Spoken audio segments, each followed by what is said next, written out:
오늘 제목은 길을 가다가라는 제목으로 한번 말씀을 듣도록 하겠습니다. 제가 교회에 온 지 꽤 오래됐는데 아직도 저를 좀 오해하시는 분이 있습니다. 제가 여전히 부자인 줄 알고 그래서 오늘은 좀 짚고 가야겠다 해서 한번 제 이름의 한자를 공개하기로 했습니다. 여러분이 생각하는 갑부는 저 위에 첫째 가는 부자 갑부고요. 아쉽게도 제가 가지고 있는 갑부는 그 아래에 있는 갑부, 갑이죠. 갑은 최고란 뜻이죠. 좋다라는 뜻, 으뜸이란 뜻이죠. 그 밑에 한자를 보면 왕자에다가 사내부입니다. 남자 중에 최고가 누구죠? 왕이죠. 그래서 남자 중에 적어도 최고란 뜻, 옥돌부, 최고란 뜻이 그래서 갑부는 제가 쓰는 갑부는 부자란 뜻이 아니라 최고 중에 최고라는 뜻입니다. 그래서 더 이상 제가 돈이 많다는 둥 이런 소문이 안 돌도록 좀 복음을 전파해 주시기 바랍니다. 어떤 분이 그러시더라고요. 목사님, 왕 옆에 있는 남자는 넷이라고 이렇게.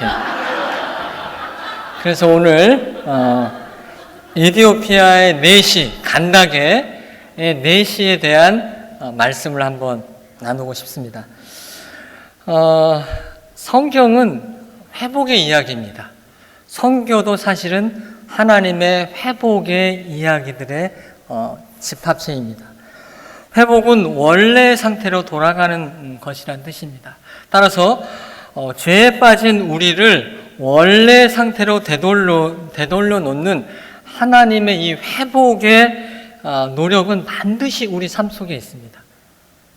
그래서 우리의 삶 가운데 하나님께서 나를 어떻게 회복해 가는지에 대한 그 이야기를 발견하는 것이 우리의 중요한 의무인 것입니다.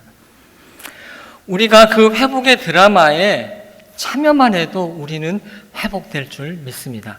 그러기에 우리는 서로 비난을 넘어서 서로에게 있는 하나님의 회복의 이야기를 서로 도와주는 협력자가 되어야 할 것입니다. 그런데 사탄은 이 회복의 이야기에 참여하지 못하도록 우리가 갖고 있는 문제를 숨기도록 하고 그것이 악화되어서 더 이상은 회복되지 못할 때까지 숨기도록 우리를 조종합니다.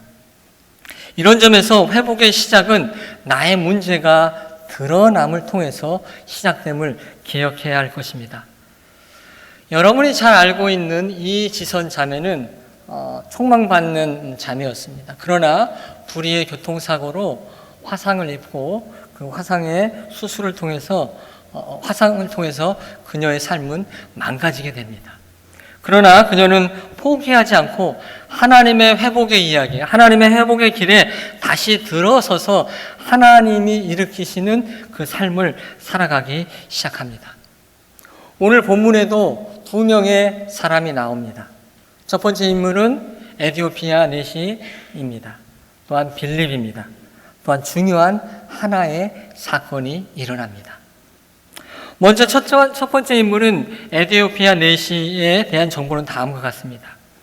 그는 이방인이었고요. 신체적으로는 사회적인 혐오 대상입니다. 넷이었기 때문입니다. 넷이라는 신체적 한계로 정상적인 공동체에 들어가기 어려운 내적인 존재인 것입니다. 그러나 그에게는 여왕의 국보를 맡는 권력을 가진 또한 사람이었습니다. 아마 그는 이런 혼돈 속에서 힘은 있지만 정상적인 공동체에서 활동할 수 없는 존재론적인 혼란에 빠져 있는 사람이었습니다. 이런 면에서 우리 이민자의 삶도 유사한 것 같습니다. 미국의 삶에 완전히 들어갈 수도 없고 또한 한국 사회의 삶에도 들어갈 수 없는 어중간한 중간적 위치가 존재합니다. 에티오피아 넷이가 바로 그런 존재론적인 혼란에 빠진 사람이었습니다. 두 번째 그의 신앙의 배경은 이렇습니다. 경건한 이방인이라고 27절에 소개하고 있습니다. 비록 그는 이방인이었지만 예루살렘으로 순례, 예배할 만큼 경건한 사람이었습니다. 오늘 본문의 내용은 그런 순례를 마치고 에티오피아로 돌아가는 길에 있었던 일입니다. 그 삶에 부족한 점이 하나가 있었는데요. 바로 그것은 자신의 신앙을 깊이 지도해 줄 사람이 없었다고 31절에 말하고 있습니다. 즉 자신의 신앙의 길을, 자신이 읽고 있는 말씀이 무슨 의미인지를 설명해 줄, 지도해 줄 사람이 없었던 것입니다. 그런데 그에게 한 가지 놀라운 일이 일어난 것입니다. 바로 영적인 지도가 일어났습니다. 지도는 어떤 방향을 의미합니다. 이 디렉션이라는 의미는, 즉 구체적으로 뭔가를 지시하는 것이 아니라 바른 방향으로 안내하는 만남이며 기도의 시간입니다. 여러분이 아는 삭개오도 그렇습니다. 그가 세리여서 사람들에게 배척받았지만 예수님과 만남을 통해, 예수님의 영적 지도를 통해 다시금 삶의 본 궤도로 돌아옵니다. 또한 엠마오의 사건도 그렇습니다. 실망한 두 제자가 예수님을 다시 만나고 그 좌절된 소망에서 일어나서 다시금 기쁨으로 새로운 길을 걸어가는 것이 지도의 사건입니다. 오늘 지도를 하는 빌립이라는 사람이 있습니다. 두 번째 인물 빌립은 복음 전도자로서 오늘 본문에서는 주의 천사에 이끌려 예루살렘에서 가사로 가라는 명령을 받습니다. 그리고 내시를 만나게 됩니다. 그리고 성령께서 내시에게 가까이 가라고 말씀하시고, 그리고 이렇게 묻습니다. 내시에게 지금 읽는 것을 이해하고 있습니까? 라고 묻습니다. 그러자 내시가 말합니다. 나에게 설명해 주는 사람이 없는데 내가 어떻게 알겠습니까? 라고 이야기합니다. 빌립은 내시에게 이 이사의 본문을 설명하면서 그 본문의 내용의 주인공이 예수 그리스도라고 말합니다. 이처럼 빌립은 생각하지도 못한 만남을 통해 내시를 영적으로 예수님께 연결하는 중요한 시간을 갖습니다. 이 두 사람 사이에 중요한 사건이 있는데요. 그 사건은 바로 세례의 사건입니다. 이 두 사람 속에 나타난 이 세례의 사건은 중요한 포인트가 있는데요. 먼저 빌립은 앞서 말씀드린 것처럼 성경에 대해서 설명합니다. 원포인트 성경 공부를 시켜준 거죠. 그래서 예수의 복음을 듣고 내시가 마음의 변화를 얻습니다. 뜨거워집니다. 그리고 빌립이 제안합니다. 세례를 베풀겠다. 그리고 세례를 베풀고 둘이 올라올 때에 중요한 변화를 경험하는데요. 주의 영이 빌립을 이끌어가고 내시는 자신의 길을 기쁨으로 걸어가게 됐다라고 표현합니다. 즉 세례 사건 이후에 그들에게 나타난 것은 성령의 임재와 강한 기쁨의 길이었다는 것입니다. 우리는 이 본문을 통해서 기억나는 사건이 있을 것입니다. 혹시 무슨 사건인지 아시나요? 예, 맞습니다. 예수님의 세례 사건입니다. 마가복음 1장 11절에 예수님께서 세례 받을 때에 하늘에서 성령이 비둘기처럼 임하는 장면을 보게 됩니다. 그리고 이런 말씀을 듣습니다. 너는 내 사랑하는 아들, 내 마음에 드는 아들이다. 저는 이 말씀을 이렇게 한번 써봤습니다. 너는 내 사랑하는 아들, 이방, 즉 에티오피아를 위한 아들, 내 마음에 드는 아들이다. 즉 내시가 자신의 일상적인 신앙생활에서 깨어나서 에티오피아의 새로운 복음 전도자로 태어나는 소명받는 시간인 줄 믿습니다. 또 이것을 우리에게 한번 적용해 보겠습니다. 너는 내 사랑하는 아들, 이민교회 벨리를 위한 아들, 내 마음에 드는 아들이다. 할렐루야. 여러분 가운데 이런 세례 사건이 일어나기를 축원합니다. 우리 한번 서로 인사할까요? 당신은 벨리를 위한 아들입니다. 딸입니다. 할렐루야. 이 세례 사건을 통해서 빌립과 이 내시는 소중한 소명으로 다시금 하나님의 길을 걷게 됩니다. 우연한 길가의 만남이었는데 그 가운데 성령의 임재를 통해, 성령의 세례 사건을 통해 다시금 내가 누구인지, 내가 무엇을 해야 되는지, 하늘에서 나에게 무엇을 원하는지에 대한 귀중한 소명을 얻습니다. 오늘 이 사건을 통해서 세 가지를 정리해 보고 싶습니다. 첫째, 우리는 모두 회복의 길 위에 있습니다. 이것은 우리의 존재 목적이고 우리의 하나님의 뜻이기도 합니다. 날마다 하나님의 회복이 없다면 우리는 하나님의 길 위에 있는지 없는지 고민해야 합니다. 내게 매일 삶 속에서 하나님의 회복이 일어나야 될 줄 믿습니다. 만약 회복이 없다면 하나님, 저에게 회복을 주십시오. 내시를 인도한 빌립도 인도함을 받아 내시도 회복의 길 위에 있습니다. 빌립과 내시의 만남은 성령의 인도와 회복의 기쁨으로 나가게 됩니다. 그런데 회복이 일어나지 않는 이유가 있습니다. 그것은 바로 진정한 만남이 없기 때문에 그렇습니다. 우리 교회 이름은 만남의 교회입니다. 제가 우리 교회 중에 가장 좋아하는 게 이 이름입니다. 제 이름도 좋지만 만남의 교회. 하나님을 만나고 좋은 사람을 만나고 또 좋은 목사님을 만날 때 회복이 일어나는 줄 믿습니다. 이 진정한 만남 가운데는 반드시 회복이 일어납니다. 그러나 중요한 것은 만날 때 일어나는 것이 있는데 깊은 상처와 부정적인 요소가 함께 열리게 됩니다. 그런데 우리는 내가 생각지 못한 부정적 요소를 발견할 때 마음 문을 닫아버립니다.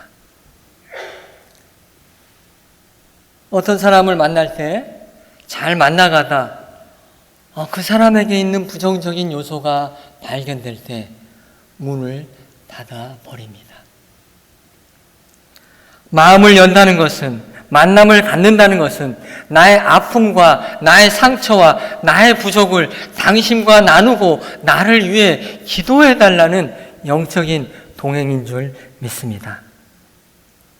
그런데 우리는 조금만 내가 생각하지 않는 모습이 일어날 때에 마음을 닫아버립니다.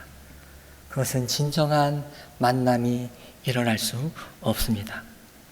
그것은 하나님이 준비하신 회복의 길을 거부하는 것입니다. 진정한 만남은 모든 것을 극복하고 하나님의 회복의 길로 함께 걸어가는 것입니다. 그러기에 회복을 위해 때로는 천천히, 때로는 여유를 가지고, 때로는 함께 머물러야 할 줄 믿습니다. 그러기에 우리의 일상 가운데 만나는 모든 곳이 그 회복의 장소가 될 줄 믿습니다. 갤러리아 마켓, 식도라, 이런 모든 곳이 또 여러분의 일터가 하나님의 만남의 장소, 회복의 장소가 될 줄 믿습니다. 빌립처럼 경우에 따라 우리는 길을 안내하는 사람이 될 수도 있습니다. 때로는 우리가 신앙이 약해질 때 내가 인도를 받는 내시처럼 길을 안내받는 사람일 수가 있습니다. 그러기에 우리의 인생의 길에는 이런 안내의 길과 또 안내를 받는 그 길의 교차의 순간들이 날마다 일어나는 것입니다. 봉산지기는 빌립의 사명을 가지는 것입니다. 봉사원 중에 복음에 대한 열정이 있는 분이 있을 수도 있고, 또한 복음에 대한 열정이 없는 분이 있을 수 있습니다. 메시처럼 순례를 하고자 하는 분에게는 더욱더 예수님을 닮아가도록 그 삶 가운데 세례 사건을 통해 성령을 경험을 통해 더 기쁨이 넘치도록 만들어가야 될 줄 믿습니다. 반면에 이런 기초적인 열정이 없는 분에게는 열심히 일어나도록 기도하고 진정한 만남을 가져야 할 것입니다. 중요한 것은 모든 인생길은 내일을 알지 못하기에 길에서 참길 되시는 예수님의 길을 안내만 해주면, 예수님을 소개만 하면 그 길에서 깨어나고 살아나고 회복될 줄 믿습니다.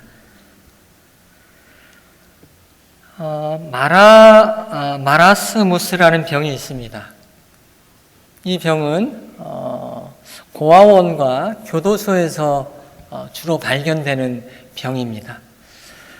이 기관들에서 정상적으로 음식을 제공하는데 이상하게 영양실조가 생기고 그런 몸에 병들이 일어나는 것을 발견했습니다. 이것을 보고 연구한 결과 어떤 결과가 있었냐면 신체적인 접촉이 없었던 것입니다.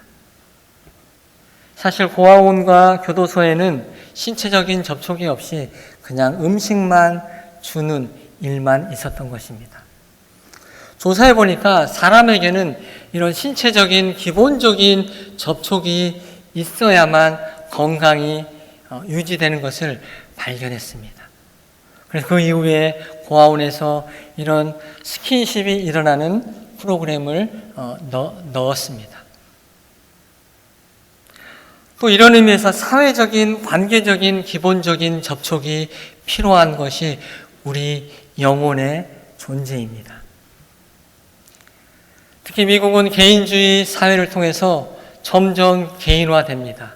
사람과의 접촉이 작아집니다. 그러면서 몸의 균형들이, 건강들이, 면역력들이 점점 작아지고 있습니다. 우리가 만날 때 서로 악수하며 격려하며 접촉할 때 우리 안에 귀한 치료와 회복이 일어날 줄 믿습니다. 우리 한번 실습을 한번 할까요? 옆에 한번 특별히 문제가 안 되면 손을 잡으면서 열심히 삽시다 한번 고백합시다. 잘 오셨습니다.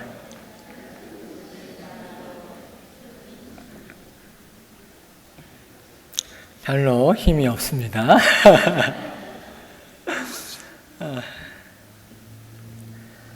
두 번째는 회복의 결과는 성령에 이끌리는 삶입니다.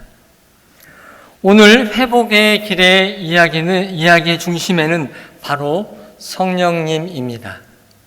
빌립이 귀한 영적인 지도, 디렉션이 있었지만 진정한 영적 지도자는 성령 하나님이시기 때문에 그렇습니다. 성령님은 보혜사로 우리의 모든 형편을 아시는 하나님입니다. 길을 인도하는 빌립이 행동하기 전에 받은 것이 바로 주의 사자가 주의 영의 인도를 받은 것입니다. 사역은 일을 하는 것이 아니기에 반드시 성령의 인도를 받아야 합니다. 그의 모든 공동체는 그러기에 성령의 인도가 필수적입니다. 이것에 대한 전제가 있습니다. 그것은 무엇이냐면 성령님은 우리보다 앞서서 일한다는 전제입니다. 그러기에 우리는 성령님이 우리보다 먼저 뭘 하고 계신지를 살펴야 될 줄 믿습니다. 내가 먼저 사무실에 가기 전에, 내가 먼저 무엇을 하기 전에 우리 성령님께서 먼저 일하고 계신 줄 믿습니다. 이것은 변하지가 않습니다. 그런 하나님이 아니시라면 우리는 살아갈 수가 없습니다. 성령님께서 먼저 우리보다 앞서서 일하기에 우리는 그 성령 하나님이 일하시는 것을 먼저 확인하는 것이, 먼저 그것을 기다리는 것이 중요한 태도입니다. 성령님이 앞서서 일하기에 경계가 무너집니다. 에디오피아 내시는 이방인이었고 내시였지만 그 경계가 무너지게 되는 것입니다. 만약 사람의 관점과 중심이 작용된다면 절대 그 경계를 넘어갈 수가 없습니다.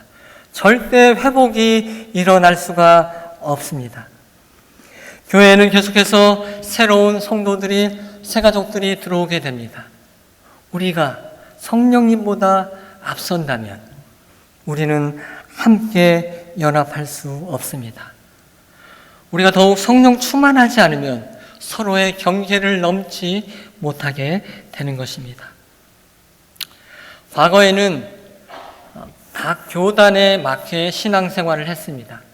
장로교인이면 장로교회에서 평생 그런 신앙교육을 받아서 자라갔습니다.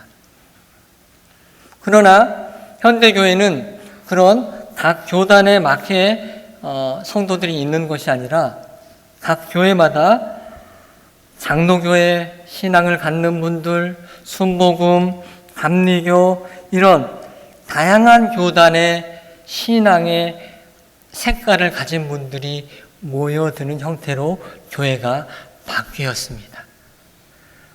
이것은 무엇이냐면 각자의 신앙의 색깔이 다르다는 것입니다. 성령 안에서 함께 연합하지 않으면 그 신앙의 경계조차도 넘을 수 없습니다. 성령이 앞서서 일하시기에 기쁨이 넘치게 됩니다. 기쁨은 성령의 임재의 좋은 신호입니다. 여러분이 기쁨이 있다면 성령이 함께 한다는 것입니다. 그러나 많은 회복의 길에서 여전히 지도자가 남아 영향을 줄 때에 바른 영적 지도가 사라집니다. 이것은 무슨 말이냐면 빌립이 세례 사건 이후에 사라집니다. 오히려 빌립의 그 기쁨을 서로 나누며 더 오랜 시간을 가졌으면 하는 것이 저의 그 바람이었는데 오늘 본문에서는 그 사건이 일어난 후 빌립은 사라집니다. 바른 영적 지도의 관계는 바로 이런 형태입니다. 함께 신앙생활을 하다가 나는 사라지고 예수 그리스도와 연결되어서 성령님과 연결되어서 살아가도록 하는 것이 바른 영적인 지도의 관계에 있는 것입니다. 따라서 우리는 이런 기쁨을 넘치는, 기쁨을 확인하는 성령의 삶을 살아야 될 줄 믿습니다. 우리가 기쁨이 사라지는 이유가 있는데 이건 인간 관계에 나타나는 현상인데요. 제가 중간 광고를 좀 하겠습니다. 제가 성경 공부를 목요일날 오전에 하는데요. 거룩한 마음이라는 제목의 그 성경 공부입니다. 교회의 많은 문제를 보면 영적인 문제도 있지만 대부분은 심리에 관한 감정의 문제들이 많이 일어납니다. 그래서 이 반에서는 애니어그램과 방어 기제, 또 무의식적인 행동에 대해 살피면서 어떻게 더 성숙한 그리스도인으로 가는지에 대해서 설명할 예정입니다. 그 성숙한 기제 중 하나에 있는데 성령 충만을 할 때 나타나는 현상은 뭐냐면 인격적인 성숙이 반드시 일어난다는 것입니다. 성령의 임재가 있는 사람에게 인격적 성숙이 없다는 것은 이건 참 문제가 있습니다. 그 유머라는 그 기제가 있는데요. 이것은 부정적인 기제가 아니라 가장 성숙한 방어 기제입니다. 이것은 자신의 고통을 소재로 하는 것인데요. 나의 부족한 소재를 통해서 다른 사람에게 기쁨을 주는 아주 성숙한 사람입니다. 이것을 예로 들면 연세대 그 맹인 교수가 있었는데요. 이분이 사회복지 관련된 그 교수였는데요. 청와대 모임에 가서 이제 회의를 이제 하잖아요. 대통령 앞에서 미리 회의할 때 교수님 이 이야기는 절대 하지 마십시오라고 서로 이제 말을 마치고 대통령과 미팅을 가졌습니다. 그런데 이 맹인 교수가 대통령께 모든 할 말을 다 해버리는 것입니다. 그러자 회의가 끝나고 그 보좌관이 묻습니다. 교수님, 그거 하지 말라고 하니까 왜 그 질문에서 저를 곤란하게 하십니까? 하자 이 교수가 하는 얘기가 뭐냐면, 제가 눈에 뵈는 게 없어서 그랬습니다. 이 맹인 교수는 자신이 보지 못한다는 고통의 자신의 이 소재를 통해서 다른 사람에게 기쁨을 주는 성숙한 사람인 것입니다. 그러나 많은 경우 우리의 유머는 어떻습니까? 다른 사람을 가져와서 웃음을 유발하는 유머가 아니죠. 여러분 가운데 성령의 기쁨을 통해서 기쁨이 일어나기를 축원합니다. 마지막 세 번째는 회복의 길은 지속적인 사건입니다. 빌립은 내시를 인도한 후 다시금 하나님의 인도하심을 받아 복음을 전파합니다. 40절에 보시면, 빌립은 아소도에 나타나 여러 성을 지나다니며 복음을 전파하고 가이사랴에 이르리니라 말하고 있습니다. 즉 이처럼 회복은 어떤 사람, 특정 지역을 제한되어서 정지되어 있는 것이 아닙니다. 회복은 우리 동산, 우리 사역팀, 우리 교회를 넘어 확장되는 모습이 필요합니다. 우리 동산에 회복이 일어나면 다른 동산의 회복을 위해서 기도하고 돕는 것은 반드시 일어나야 될 줄 믿습니다. 우리가 멈추지 않고 계속 할 수 있는 것은 어떤 이유에서입니까? 바로 하나님은 역전시키시는 하나님이시기 때문에 그렇습니다. 누가복음과 사도행전의 중요한 주제는 무엇이냐면 역전시키시는 하나님이십니다. 우리가 일만 하면 하나님이 역전을 만들어 내십니다. 내가 역전 드라마를 쓰는 것이 아니라 하나님께서 회복의 드라마, 역전의 드라마를 만드실 줄 믿습니다. 그러기에 여러분 삶 가운데 삶을 역전시키는 하나님을 경험하시기 바랍니다. 정말 예수를 믿을 것 같지 않았던 나를 굴복시키고 역전시키신 하나님이 아니지 않습니까? 하나님은 역전의 전문가입니다. 우리의 모든 상황과 문제, 또 앞으로 만남의 대행진 가운데 만날 VIP들 담대하게 만나시기 바랍니다. 하나님께서 역전의 드라마를 만드시고 여러분을 주인공으로 만들어질 줄 믿습니다. 여러분 가운데 다시금 가정 가운데, 동산 가운데, 일터 가운데, 혹 여러분이 아시는 회복이 필요한 분 가운데 하나님의 역전을 전달하는 그러한 빌립의 사역이 일어나기를 주님의 이름으로 축원합니다. 여러분이 나오시기만 하면 하나님은 미쁘게 보시고 치료하고 회복시킬 줄 믿습니다.